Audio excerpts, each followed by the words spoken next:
Al iniciar esta jornada en la tarde, recibimos al doctor Miguel Eduardo Tornelo con su conferencia Los desafíos de la ingeniería estructural para conseguir resiliencia de una sociedad expuesta al riesgo sísmico. El doctor Tornelo es de nacionalidad argentina, tiene un doctorado en ingeniería de la Universidad Tecnológica Nacional del mismo país.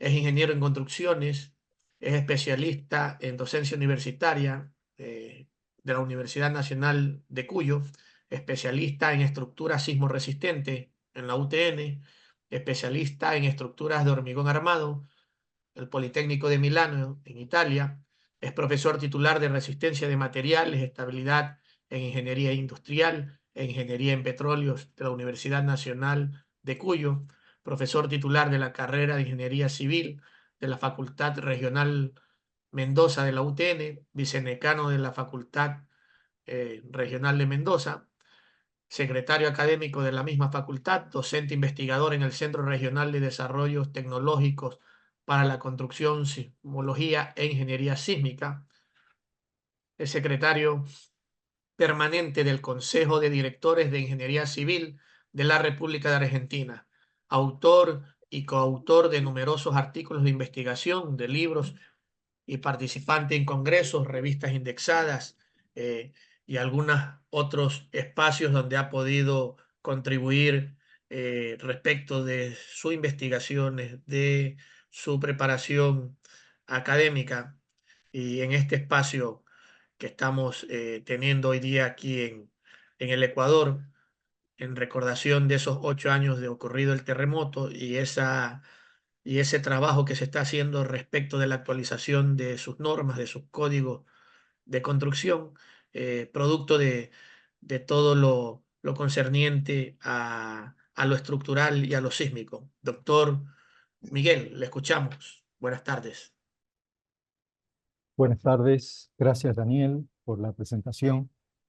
Buenas tardes a todos los presentes y a los que nos están siguiendo también por otras vías. Voy a compartir pantalla con la exposición. Eh, la exposición que me antepuso de la doctora Teresa Guevara me va a permitir de alguna manera ganar algo de tiempo en mi presentación, atento a que por allí este, hemos tocado algunos temas que son comunes y que por supuesto comparto el criterio de Teresa y también el nivel de calidad con que lo expuso la profesora Guevara. Bueno, yo ante todo quisiera agradecer la invitación para poder dirigirme a toda la audiencia y fundamentalmente también agradecer a esta iniciativa que ha tenido el Colegio de Ingenieros, fundamentalmente para mantener viva la memoria de un terremoto que afectó a la región en el año 2016. Yo creo que es de suma importancia para nuestra especialidad este tipo de difusión, la capacitación, la discusión de los temas actuales, dado que el conocimiento en nuestras prácticas avanza permanentemente. Y he visto también con mucho agrado, digamos, la preocupación que hay respecto a la actualización de las normas, las cuales tienen como principal objetivo captar el avance del conocimiento de nuestra profesión. Eh, Como primera reflexión, quería compartir con ustedes que hoy el mundo actual tiene algunos desafíos renovados, en las cuales fundamentalmente forman parte de agendas que son a nivel nacional e internacional de muchos países, como es el uso racional del agua y el uso racional de la energía. Indudablemente que son temas que nos competen como habitantes de Venezuela. Sin embargo, y haciendo nuestra especialidad, no tenemos que olvidarnos fundamentalmente el riesgo sísmico frente a temas que hoy son de actualidad. Digo esto fundamentalmente porque esta realidad es una realidad que afecta a muchos países. Solamente voy a quitar, sí, primeramente permítanme el audio.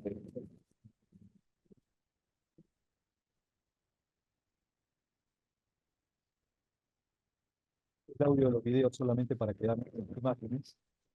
Desde ese punto de vista, en la margen izquierda van a ver algunos efectos del terremoto de Chile del año 2010, que hizo referencia también la profesora Teresa, y algunos efectos del terremoto de Turquía, que también ocasionó un gran impacto en las regiones y en las sociedades que fueron afectadas.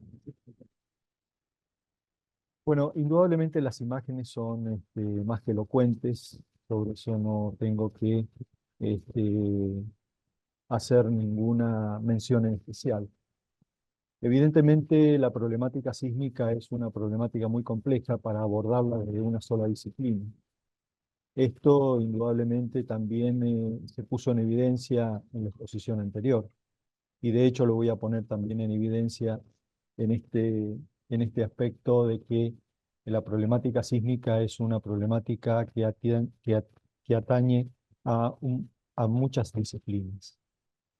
Evidentemente los primeros involucrados serán los arquitectos, los ingenieros, pero también hay otras disciplinas que están involucradas para poder dar solución a este problema que eh, lo hemos venido llevando a lo largo del tiempo y que todavía no encontramos una solución que satisfaga a la sociedad.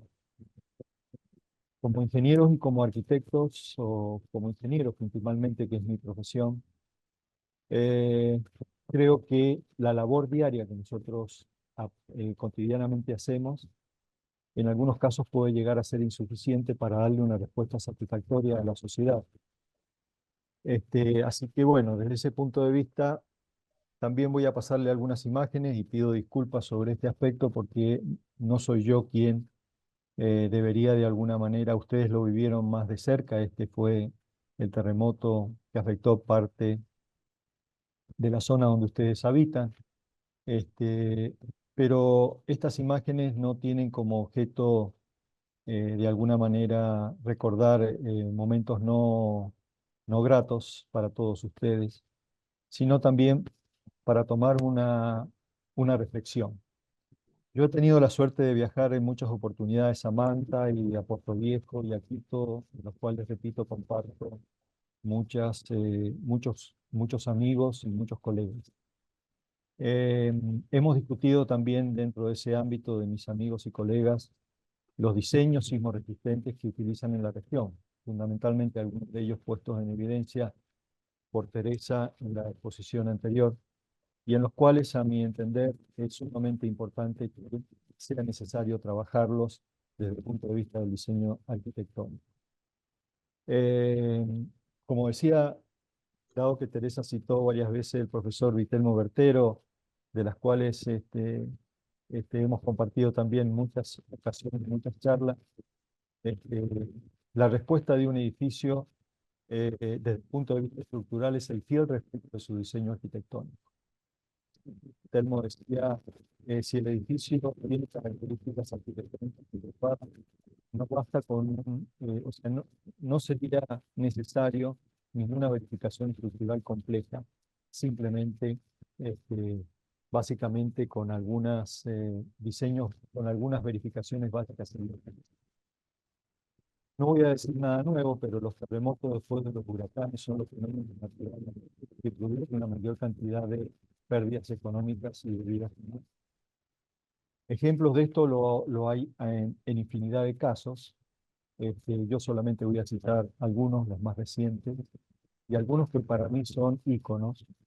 Hace poquito, el día 3 de abril, ocurrió el terremoto de Taiwán, con una magnitud de 7.4, en el cual uno puede ver en las imágenes nuevamente cuál es el efecto de este terremoto sobre la población. Uno de los terremotos históricos, que fue el terremoto de Kobe, junto con el terremoto de Northbridge, yo siempre lo menciono, estos dos terremotos, porque fue uno de los dos primeros terremotos que afectaron a una sociedad avanzada, inclusive desde el punto de vista de aplicación de reglamentos e inclusive desde el punto de vista de tecnología. Estos dos terremotos, Norwich de 1994 y terremoto de Kobe de 1995, pusieron en evidencia que a veces los terremotos no es un problema de los países pobres, sino también que es un problema de los países avanzados y que es un problema del avance del conocimiento, de técnicas constructivas, de tipo de materiales, que a veces forman parte de este cóctel de complejidad que tiene el tema del riesgo sísmico. Terremoto de Alaska de 1964, aquí ustedes pueden ver los efectos con un problema local de suelo muy tremendo. Lo que llamaría la atención para nosotros es que la ciudad se reconstruyó en el mismo lugar, es decir, sin ningún tipo de, yo diría, análisis respecto a qué es lo que había ocurrido. Es decir, la ciudad de Anchorage, que fue esta que estamos viendo en imagen, siguió creciendo y siguió desarrollándose en el mismo lugar. Esto hace entonces un poco a analizar qué aprendizaje nosotros deberíamos tener de cada uno de los terremotos. También la profesora Teresa nombró Haití, y yo voy a terminar mi exposición que la pobreza genera desastres y los desastres generan pobreza. Esa va a ser una de las conclusiones de mi, de mi exposición. Hoy la ingeniería, países extremadamente pobres como estos, están sumamente vulnerables a los efectos de los terremotos. Del terremoto de Turquía, ustedes pueden ver aquí algunas imágenes donde fue un terremoto relativamente importante. Turquía está en una zona sísmica bastante compleja porque está en una zona de conjunción de dos placas, la euroasiática y la europea. Fíjense en la imagen de la izquierda, kilómetros de ruptura superficial. Eso es sumamente difícil de controlarlo. Solamente desde un punto de vista del conocimiento podríamos nosotros poder mitigar este tipo de efectos. La ruptura superficial fue de varios kilómetros y este efecto es sumamente, repito, difícil de controlar. Hubo problemas también de licuación de suelos, como también hubo problemas de colapso de edificios, como pueden ver en los videos que les estoy mostrando. Respecto al mapa que mostró Teresa, en la parte superior Teresa mostraba cuál era fundamentalmente la sismicidad de ciertas regiones. Quizás para muchos de ustedes, porque me ha pasado en algunas otras conferencias, se pregunten qué hace un argentino hablando de problemática sísmica, cuando en realidad nosotros tenemos a nuestros vecinos y amigos chilenos con esta problemática aún mayor. Para ubicarlos, nuestra provincia está ubicada en esta región. Voy a usar el mismo mapa de Teresa, en esta región, donde compartimos una zona de gran sismicidad sísmica. La ciudad de Mendoza está ubicado en este sector indicado en rojo. Y aquí pueden ver esto que está indicado en el mapa de la izquierda, está indicado en el mapa de la derecha, con los epicentros, en la cual tiene una total concordancia con el mapa indicado por la profesora Teresa. Entonces, nuestros íconos a lo largo de la historia, tuvimos un terremoto importante en el año 1944, donde desapareció prácticamente la ciudad de San Juan. La ciudad de San Juan está ubicada en la parte norte del sector rojo.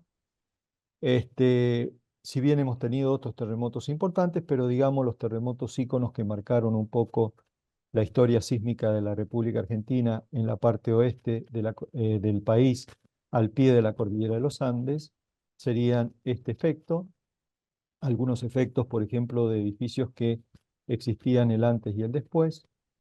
Y después en mi ciudad, en la ciudad de Mendoza, que es una ciudad de aproximadamente 2 millones de habitantes, no se tiene el terremoto ícono es del año 1861, de las cuales en ese momento habitaban 10.000 habitantes y murieron 6.000. Es decir, este terremoto se caracteriza por producir la mayor cantidad de muertes en un único terremoto. Allí pueden ver en la imagen de la izquierda, en ese momento, la iglesia de San Francisco, que después del terremoto quedó en esta condición. Bueno, los dos terremotos que marcan nuestra historia sísmica son estas. Quizás nuestros periodos de recurrencia no sean tan yo diría, seguidos como los de Chile, que marcan esta conciencia sísmica y que les recuerda a la población que viven en zona sísmica. Pero bueno, estos han sido los efectos de nuestros terremotos en nuestra región. Entonces, la pregunta sería, ¿cómo tratamos el riesgo y la prevención sísmica en ciudades expuestas al riesgo sísmico?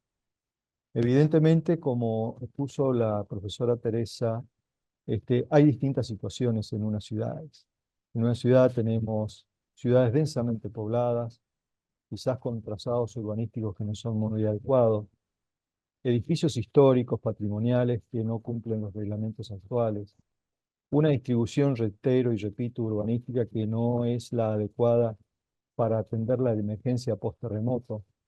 Efectivamente está probado que después de un terremoto hay muchos casos en los cuales en las ciudades se producen incendios. Es muy difícil que si no tiene un trazado urbanístico adecuado pueda llegar el auxilio a esas regiones para poder este, salvar o asistir a nuestra sociedad. Entonces no voy a entrar porque ya la profesora Teresa lo expuso claramente qué es lo que implica el riesgo sísmico. Así es que ya me ahorró Teresa parte de este tiempo. Y también Teresa explicó respecto a lo que es el riesgo sísmico, que a nuestro juicio está fundamentalmente evaluado por el concepto de peligrosidad sísmica y de vulnerabilidad sísmica. Por lo tanto, esto es, llamémosle, el resultado de la peligrosidad, la exposición y la vulnerabilidad. También habló Teresa sobre la amenaza de lo sísmico, así es que allí tampoco voy a entrar en esas definiciones para ahorrar parte del tiempo de mi exposición. Lo que sí queda en evidencia que cuando uno hace una evaluación del riesgo sísmico, y sobre esto quiero insistir, existen distintas acciones que uno puede desarrollar basado en yo diría, participación multidisciplinar. Es necesario conocer fundamentalmente la tecnología regional, es necesario conocer la geología local, contar con mapas de eventos sísmicos, con fuentes generadoras de los sismos. Necesitamos tener cálculos por probabilidades para poder determinar fundamentalmente la amenaza sísmica, y contar con mapas de isoaceleración y zonificación. Yo entiendo que en los últimos años, allá Teresa también mostró algunos mapas del CERESIS. El CERESIS fue un organismo que empezó a funcionar en la década del 80 aproximadamente, donde se recababa información de todos los países sobre su riesgo sísmico en distintas regiones y pudimos contar con distinta información de ese organismo. Y entiendo que hoy la mayoría de los países tienen un cierto conocimiento avanzado sobre esta problemática para poder evaluar desde el punto de vista macro, desde el punto de vista micro, los riesgos sísmicos. Una vez detectado el riesgo sísmico, bueno, evidentemente hay que hacer la gestión del riesgo, que es también un tema que es bastante complejo porque la gestión del riesgo no pasa solamente por una decisión exclusivamente técnica, sino también pasa por decisiones exclusivamente de personas que toman decisiones desde el punto de vista político. Y cuando uno introduce ese parámetro dentro de nuestra especialidad, los aspectos pueden desvirtuarse en su resultado final. La gestión del riesgo sísmico, vuelvo a insistir, no es lo mismo hacer una gestión de riesgo sísmico en ciudades densamente pobladas, en ciudades en las cuales urbanísticamente no fueron o no nacieron preparadas para atender esa emergencia, a ciudades que tienen una menor densidad poblacional o con mayores espacios verdes para poder atender esta emergencia. Como anécdota puedo contar de que nuestro terremoto de 1861 implicó una nueva ciudad en la ciudad de Mendoza, y desde el punto de vista urbanístico, en ese momento se diseñó eh, calles anchas, veredas anchas, con el objeto de poder permitir el acceso y poder atender la emergencia posterior. Ahora, la pregunta sería, ¿es posible reducir el riesgo sísmico? Bueno, también la profesora Teresa hizo algunas mención sobre ese tema. Indudablemente que es complicado porque, repito, intervienen distintos actores. Pero bueno, aquí hay algunas pautas que nos pueden ayudar. Primero, contar con estudios racionales de peligro y riesgo sísmico es fundamental para cualquier región. Actualizar los códigos es también fundamental y lo veo con mucho beneplácito que ustedes tengan dentro de su agenda la actualización de los reglamentos, lo cual, repito, insisto, les permite incorporar el avance del conocimiento. Es necesario también contar con estimaciones estadísticas. Es necesario invertir en la adecuación estructural. Y ese es un tema que creo que tenemos pendiente, no solamente en nuestras sociedades, sino también en otras partes del mundo. Implementar planes de preparación y educación de las personas y concientizar a las autoridades que son los que tienen que tomar decisiones.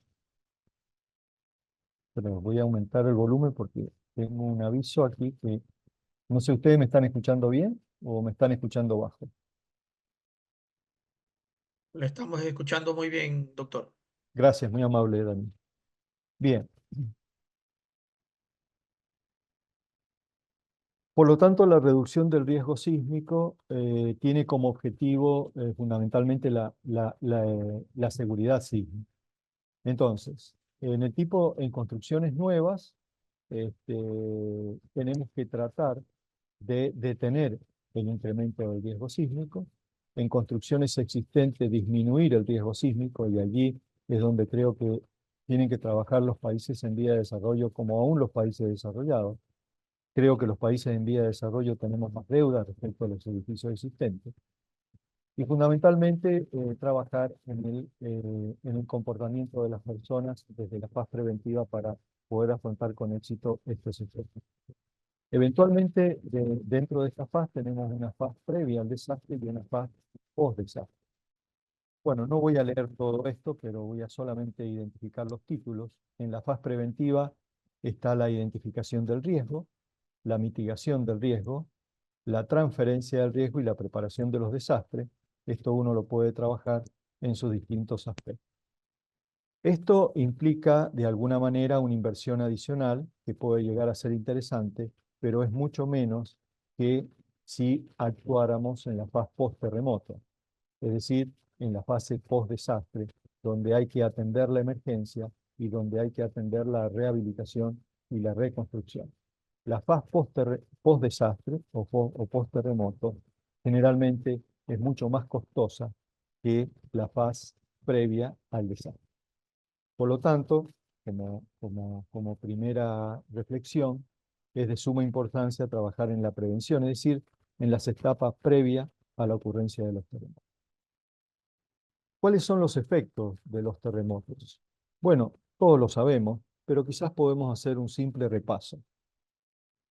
Lo primero, en muchos países de nuestra región existen construcciones informales en el control y ejecución de las obras. Esto lo vemos en mi país, como también lo vemos en otros países vecinos. Lo segundo, hay una informalidad en la aplicación de los reglamentos sismoresistentes. Esto no es el caso de la provincia donde yo habito, pero sí observo que otros países de la región no aplican estrictamente los reglamentos. Lo segundo es una falta de control en la calidad de la ejecución de las obras, ya sea por parte del Estado o por quien la tenga que controlar. Lo otro es una falta de control en la calidad de los materiales. Yo creo que hoy la ingeniería poco controla los materiales que se utilizan sin entrar en el detalle del control de la mano de obra. Por lo tanto, esta secuencia, esta conjunción de cosas hace que finalmente tengamos colapso, tengamos daño, pérdidas económicas y de vidas humanas. Por lo tanto, creo que uno de los primeros aspectos es que deberíamos trabajar en principio en estos puntos que he llamado la atención. La segunda reflexión es para introducir en el tema en el cual he trabajado en los últimos años, es que en realidad la ingeniería civil en particular no ha introducido la suficiente tecnología en sus prácticas como lo han hecho otras ingenierías. Es decir, eh, digamos, desde ese punto de vista, si uno piensa en la ingeniería electrónica, si uno piensa en la ingeniería automotriz, o si uno piensa en la ingeniería aeronáutica, bueno, evidentemente esas ingenierías son puras tecnologías. En la ingeniería civil, lamentablemente, nos hemos quedado básicamente con, en muchos casos, con construcciones tradicionales. Seguimos usando, en muchos casos, la mampostería, seguimos utilizando el hormigón armado, aspecto que digo no es que esté mal, pero no hemos evolucionado desde el punto de vista tecnológico. Toda vez que ocurre un terremoto, y eso ha quedado manifestado aquí, es decir, hay una tendencia de la especialidad a cambiar los reglamentos. Y eso está bien en la medida en que estos reglamentos de alguna manera incorporen el avance del conocimiento.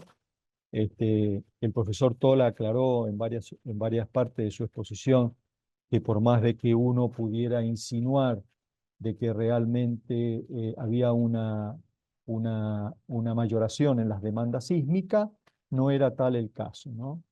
La experiencia nuestra en nuestra región es que toda vez que ocurre un terremoto hay una variación de reglamento y cada vez nos exigen colocar mayor requerimiento de armadura, ¿no es cierto? Como las que están indicadas en esta fotografía. Entonces, la pregunta sería si esto en realidad puede garantizar o no la ocurrencia de daño y si uno realmente está en el camino correcto, digamos, ¿no?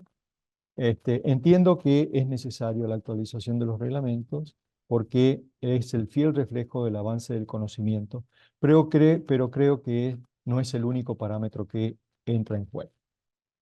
En ese aspecto creo que hay escasas acciones en el control de la calidad de las construcciones, creo que es un parámetro que deberíamos estar analizando. Creo que hay pocos avances en la verificación de la calidad de los materiales. Creo que también ninguno de nosotros nos ocupamos sobre la calidad de los materiales y hay una escasa coordinación del Estado nacional, provincial y municipal en el aspecto constructivo. Entonces la pregunta sería, ¿qué se podría hacer para minimizar los efectos de los terremotos destructivos? Bueno, desde ese punto de vista, una acción para mejorar, yo diría, la resiliencia de las poblaciones expuestas al riesgo sísmico podría ser, y eso allí voy a entrar entonces en una de las líneas de investigación que llevamos desde hace bastante tiempo en nuestra universidad, es el empleo de la protección sísmica basadas en sus diferentes estrategias. Entonces, hoy en día, en términos generales, hay distintas técnicas de protección sísmica, pero creo que nuestros países, fundamentalmente los países latinoamericanos en vía de desarrollo, podríamos trabajar perfectamente con comodidad en el tema de aislamiento sísmico y disipación de energía. De hecho, tengo colegas y amigos en Ecuador que han trabajado en esta línea en muchos de los edificios. Y después yo al final de mi exposición les voy a mostrar qué es lo que estamos haciendo en nuestra región utilizando estas nuevas tecnologías. Los controladores de masa activa quizás es una técnica muy interesante, pero a mi entender, todavía nuestra profesión o nuestra especialidad no estaría del todo preparada. Yo creo que hay posibilidad de agotar instancias de aislamiento y disipación de energía. Por lo tanto, hoy en día es de suma importancia,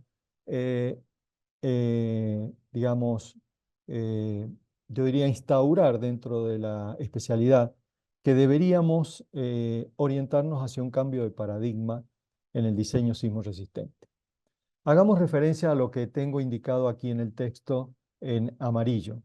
En general, los reglamentos, de alguna manera, la aplicación de un reglamento de última generación, digamos, estaría garantizando el no colapso de la estructura, pero no garantiza el daño de la estructura.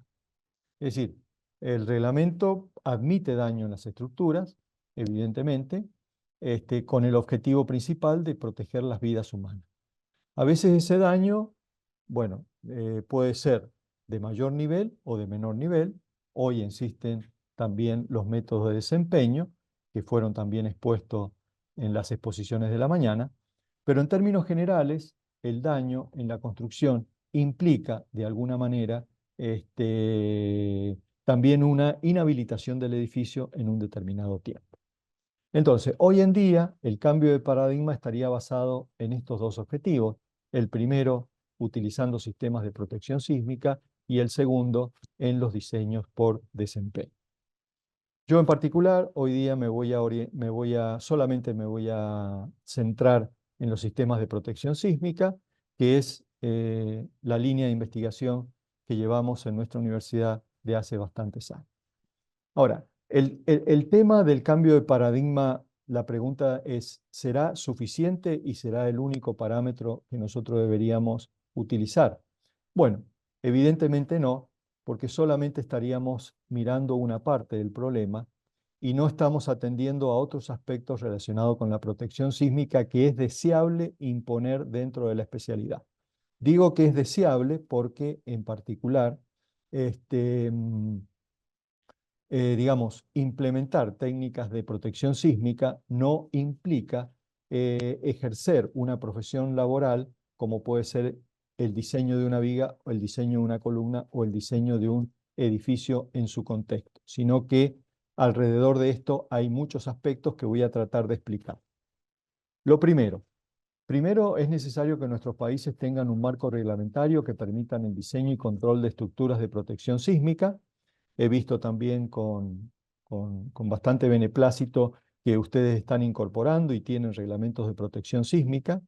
Es deseable, como ya también lo discutió en el chat el profesor Tola, de que estos reglamentos le, le- le- lo enriquezcamos o lo hagamos más rico con algunas experiencias locales, de tal manera que no, de que haya localmente la problemática local esté reflejado en estos reglamentos y que no sea simplemente una extrapolación de los reglamentos extranjeros. Lo segundo, me parece que también es necesario contar con políticas del Estado para construir edificios esenciales resilientes. Hablábamos y el reglamento de ustedes que está en propuesta de modificación sobre aquellos edificios esenciales que tienen que atender la emergencia post-terremoto, como pueden ser hospitales, como pueden ser escuelas, centros de salud, centros de justicias, organismos de gobierno. Segundo, faltaría decisiones en la inversión privada para asegurar las vidas y los bienes de las personas que superan las propuestas de los reglamentos convencionales. Esto lo digo porque evidentemente la actividad privada lo que busca es efectivamente a veces un rédito económico sin intentar de alguna manera utilizar estrategias que tiendan a este objetivo.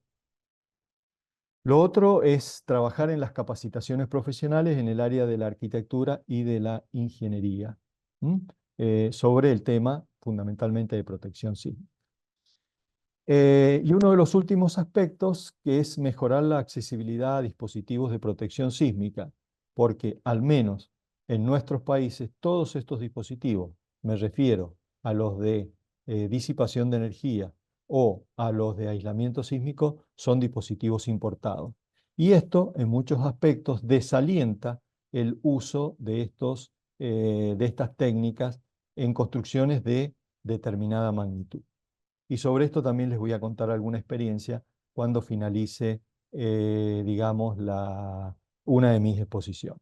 Bueno, todos conocen el tema del aislamiento sísmico. Aquí hay un pequeño videíto que les muestra un poco cuál es la técnica. Generalmente estos dispositivos van ubicados en la parte inferior del edificio.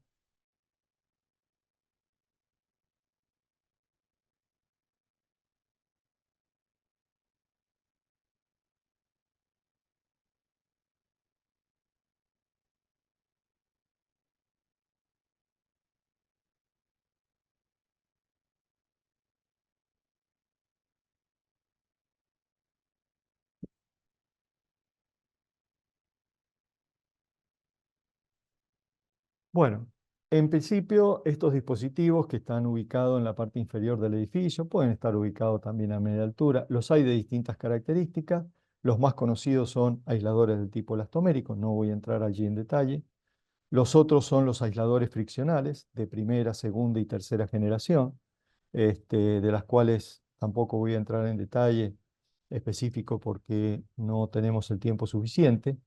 Los de tercera generación son los conocidos como los de doble péndulo de flexión, en las cuales el profesor Roberto Aguiar Falconi en Ecuador los ha utilizado muy frecuentemente para el caso de puentes y para el caso de edificios.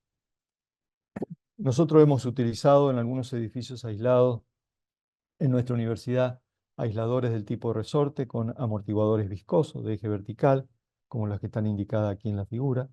Estos aisladores en particular tienen la particularidad de disipar energía fundamentalmente por un efecto de traslación y de rocking, es decir, de rotación, eh, alrededor alrededor de un polo inferior y de un polo superior. Bueno, después tienen la técnica de disipación, que bueno, no me está funcionando el video, pero bueno, no quiero...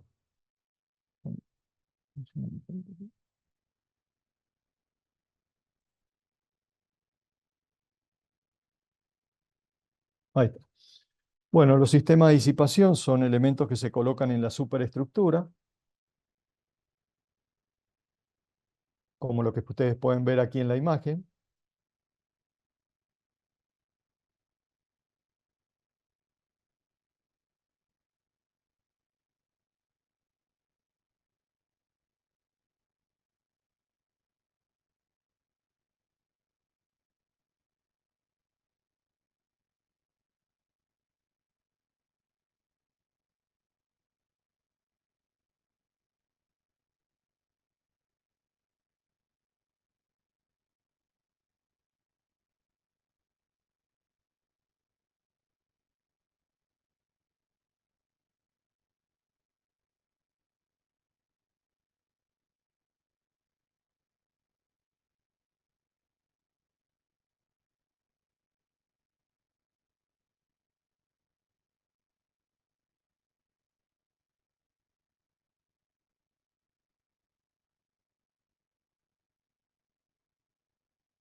Bueno, no quiero ocupar demasiado tiempo en los videos, son muy interesantes.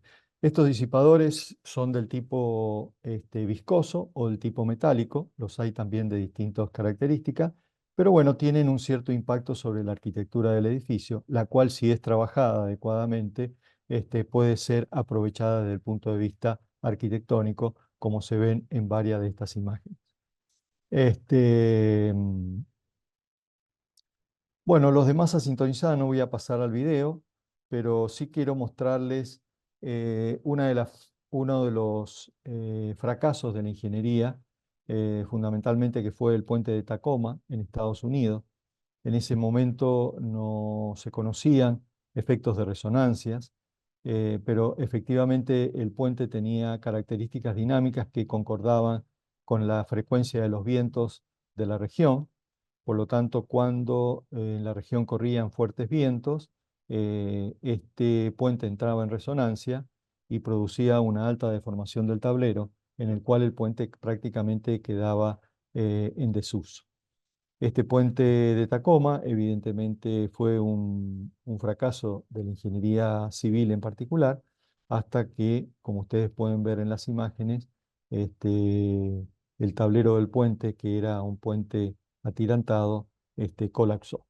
Hoy en día este problema se podría solucionar con los sintonizadores de masa, que son efectivamente, este es el que existió en Taiwán, que dicho sea de paso, el terremoto del 3 de abril de pasado se comportó adecuadamente y tiene como objetivo fundamentalmente modificar las frecuencias de la estructura en relación al terremoto para poder evitar de que el mismo no entre en resonancia. Bueno, y la parte más interesante, yo creo, de mi charla es contarles algunas aplicaciones que nosotros venimos trabajando en la región. La primera aplicación es la residencia de estudiantes de nuestra universidad, la cual aquí ustedes pueden ver los edificios de la residencia de estudiantes, y el dispositivo de aislamiento consta de resortes con amortiguadores viscosos. Acá en la charla nos está acompañando el ingeniero Kevin Sena, que es un poco el responsable que lleva adelante los registros sísmicos de este edificio. Ahora, este edificio tiene la ventaja de que está instrumentado en distintas acciones, porque si volvemos a las imágenes anteriores, podemos ver de que, eh, digamos, bueno, esta no me muestra ahora esta. El edificio tiene un edificio de construcción tradicional a escasos metros del edificio con aislamiento sísmico. Por lo tanto, hemos podido verificar el comportamiento a lo largo del tiempo.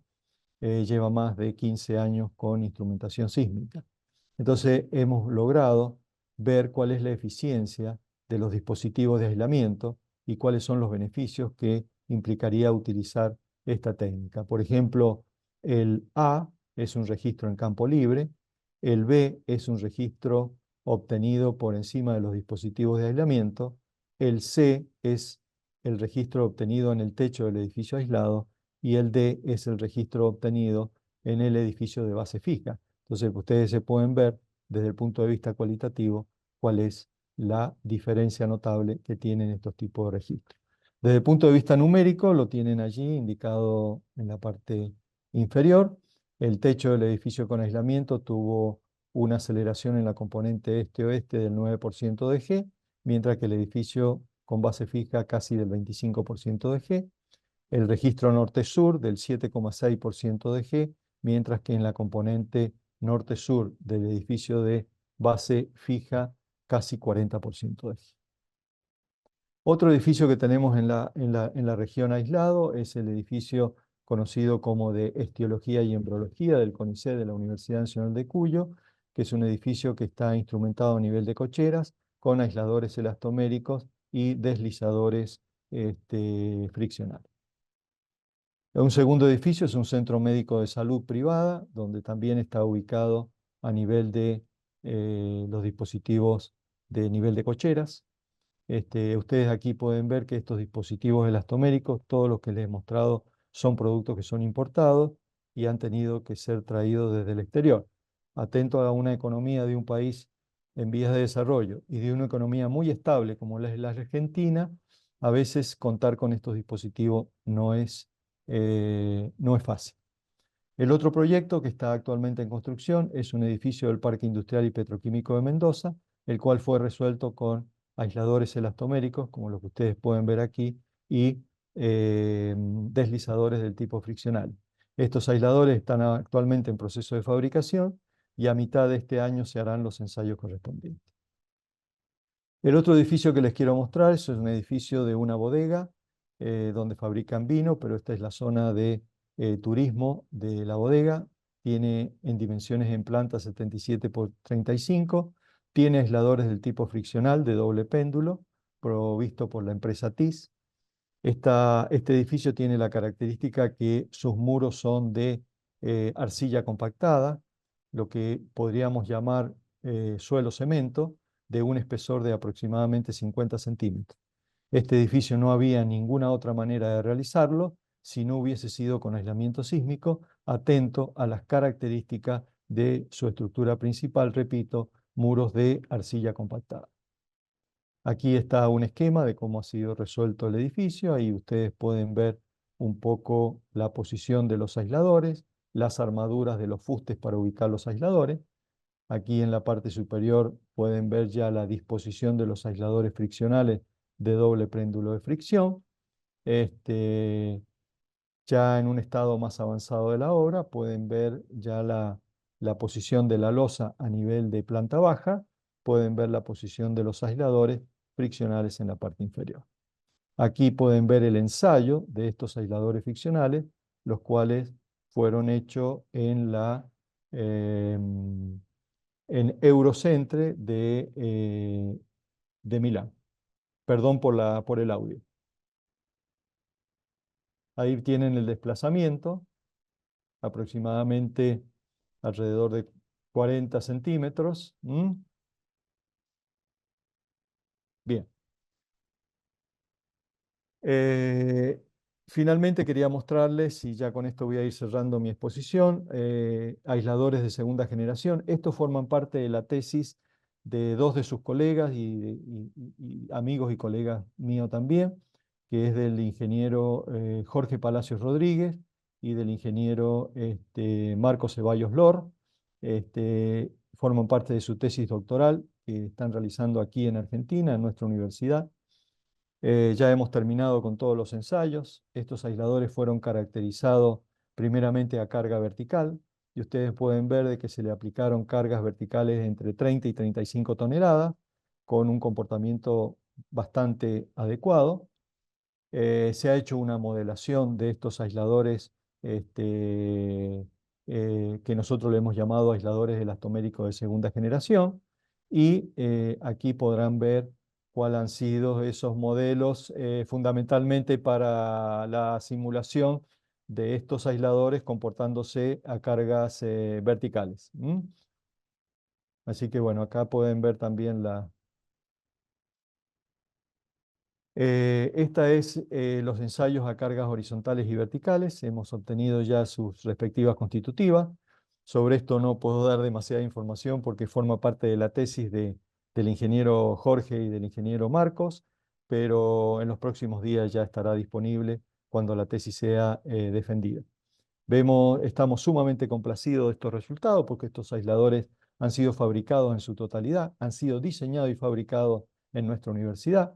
Esto nos ha permitido a nosotros no importar estos dispositivos desde el exterior y podemos lograr, como vemos en este tipo de aislador, que es el APAN-2, que son aisladores con núcleo de plomo y con placas, en vez de placas de acero, placas de fibras de vidrio pultruida, una ley constitutiva muy adecuado, repito, con cargas verticales de aproximadamente 30 a 35 toneladas y con un desplazamiento de 10 centímetros, y en algunos casos hemos llegado a 12,5 centímetros de desplazamiento, aunque estos aisladores podrían tener una capacidad máxima de desplazamiento de 15 centímetros. Aquí pueden ver la capacidad de formación que tienen estos aisladores que estamos ensayando en nuestro laboratorio. ¿Mm? Este, Estos aisladores tienen una carga vertical, repito, de las que le mencioné, con un desplazamiento entre 10 a 12 centímetros. Bueno, aquí podemos ver uno de los ensayos.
Bueno, ya que apareció Daniel en imagen, yo creo que ya voy a ir cerrando, de tal manera que quede algún pequeño espacio para preguntas, no quiero superar. Decirles también que estamos trabajando en la recuperación estructural de edificios, donde estamos haciendo disipadores de energía basados en comportamientos viscoelásticos. Hemos trabajado en protección sísmica de tanques de tipo combustible y petróleo, en las cuales hemos fabricado aisladores aquí en nuestra universidad, aisladores del tipo friccionales de primera generación para hacer los ensayos. Aquí hay un video que no voy a detenerme demasiado tiempo y voy a entrar solamente a decirles que actualmente estamos trabajando en una tesis doctoral del ingeniero Kevin Sena, que está aquí presente en esta exposición, para la protección de equipos hospitalarios esenciales y de costos significativos para cuidar el costo de este equipamiento. Solamente algunas reflexiones finales. Los desastres generan pobrezas, como les decía, y la pobreza generan desastres. Por lo tanto, es necesario un cambio de paradigma en nuestras prácticas de ingeniería que tiendan a introducir tecnología en nuestros proyectos. La ocurrencia de un terremoto destructivo en zona sísmica conlleva a muchas consecuencias. Hay un fuerte impacto social y retraso económico de la región. Hay pérdidas económicas que afectan fuertemente el Producto Bruto Interno de los países. Hay una recuperación muy lenta y difícil de la normalidad, afectando la producción y las fuentes de trabajo. Se registra un número importante de muertos y heridos. Se producen movilizaciones sociales, abandono de vivienda y desarraigo. Y el Estado debe estar preparado para una atención primaria de la emergencia y de su necesidad. Por lo tanto, reitero, es necesario enfrentar el peligro de manera preventiva, integral y coordinada, con todos los actores que conforman la sociedad expuesta. Evidentemente, nuestras regiones están permanentemente expuestas al riesgo sísmico y se convive con ella, sin demasiadas acciones coordinadas entre los distintos actores que deberían ocuparse del tema sísmico de la región, sumado a la falta de decisiones de particulares y del Estado para implementar acciones que concrete el cambio de paradigma que la ingeniería sísmica necesita. Si esto es así, nos tocará convivir con un futuro incierto frente a la catástrofe que está permanentemente latente. Por lo tanto, sugiero que hay que trabajar en la fase preventiva para aumentar la resiliencia de nuestros edificios y no trabajar en la fase de la respuesta o la rehabilitación. Es preferible invertir antes que pagar después. Así que bueno, muchas gracias por vuestra atención. Han sido ustedes muy gentiles. Muchísimas gracias al doctor Miguel Tornelo con su brillantísima exposición, mostrando en imágenes, en video, algunos de los efectos que causan este tipo de catástrofes naturales y que justamente estas jornadas se hacen como un recuerdo a lo que pasó en nuestro país, Ecuador, en esta provincia, Manabí, y en algunos de los cantones de los cuales pues tuvieron algunas pérdidas de vidas humanas y algunas pérdidas pues también de la infraestructura física.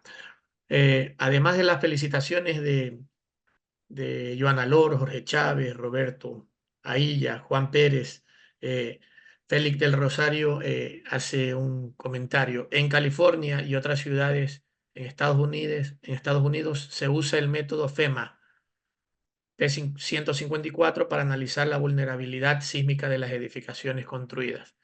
En Guayaquil estamos implementando ese método. Es una consideración de la vulnerabilidad de la estructura.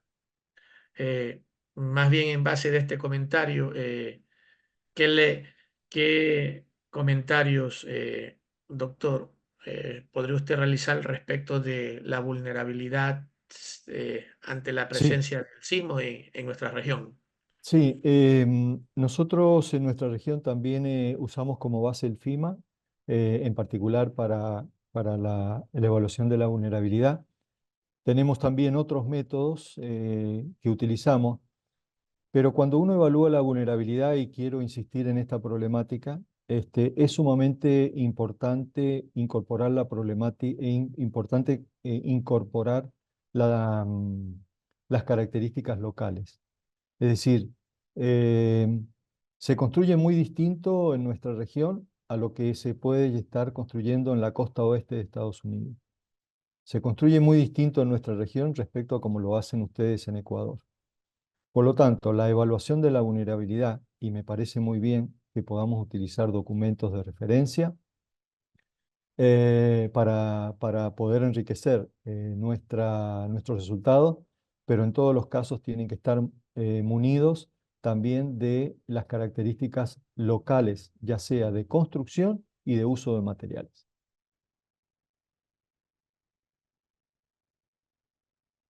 Muchísimas gracias.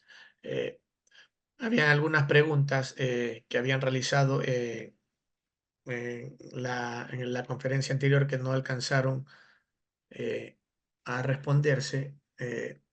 Había una por ahí que miraba. En la nueva norma de construcción, en las zonas más altas sísmicas se va a prohibir ciertas irregularidades en altura y planta. Ujú. En ese sentido, si se limita la creatividad del arquitecto, ¿cómo se podría mediar en este asunto para que la norma sea aplicable desde su punto de vista como ingeniero Bueno, estructural? efectivamente, nosotros hace poquito también hemos actualizado nuestros reglamentos y hemos incorporado esta medición de la irregularidad en planta y la irregularidad en altura. Y efectivamente, dentro de nuestro ámbito se discute mucho lo que expuso la profesora Teresa en cuanto a que se limita yo diría, la creatividad del arquitecto en la obra. Yo no estoy tan seguro de que fuera así. De hecho, uno mira edificios de Santiago de Chile y son edificios desde el punto de vista arquitectónico armoniosos y bellos, por decir algo. No obstante ello, quiero agregar un aspecto. Digamos, hoy, con estas técnicas de protección, podemos minimizar los efectos indeseados de la superestructura en cuanto a irregularidad en planta y en cuanto a irregularidad en altura. Tenemos algunos trabajos de investigación en los cuales hemos tomado edificios que no cumplen las irregularidades que fija el reglamento, por ejemplo, el ACC o el FIMA, en sus apartados y caracterizan a estos edificios como edificios irregulares en planta o en altura. Ahora bien, si a ustedes esos edificios le coloca sistemas de protección sísmica, puede reducir esos efectos indeseables que induce una estructura irregular. Es decir, que hoy los sistemas de protección sísmica, fundamentalmente los de aislamiento sísmico, que son los que filtran las aceleraciones en la superestructura, pueden ser una herramienta para darle mayor creatividad a los arquitectos en sus proyectos. Muchas gracias. La doctora Teresa Guevara ha levantado la mano. Por favor, la escuchamos. Yo respondí el tema de lo de la imaginación y, y tengo que decirles que la imaginación y y el buen diseño, así como mostré en los modelos que enseñé, que cuando se diseña en zonas que son agrestes y que tienen unas variables de contexto muy negativas, como son las edificaciones que se construyen en zonas de muchísima nieve. La imaginación, ahí es donde está la imaginación y el ingenio, tanto de arquitectos como de ingenieros. Por eso los ingenieros se llaman ingenieros porque tienen que tener ingenio, no es que van a construir puras casitas y puras columnitas con vigas. Y es terrible cuando uno se encuentra un ingeniero que lo que quiere es que uno diseñe puras cajitas. No, ahí es donde está la imaginación y ahí es donde se tiene que desarrollar. Imagínense la cantidad de edificaciones hermosas, magníficas que hay en Japón, que hay en China, que además desarrollaron unas uniones entre los elementos de madera, que para quienes tengan oportunidad de verlos en los libros, donde sean las uniones, es tremendo que no se sigan utilizando esos mecanismos de disipación de energía. Pero aparte de eso, hay una cantidad de mecanismos de buen diseño que se pueden aplicar, que no necesariamente nos van a dar como resultado cajitas. Hay muchos ejemplos en zonas de actividad sísmica muy fuerte donde se diseñan cosas muy bellas. Hasta, hasta edificaciones sencillas hechas por personas sencillas que no son ni arquitectos ni ingenieros, como se da muchas veces en Colombia con las estructuras de guadua, de bambú, que son hermosísimas y resisten lo que les pongan.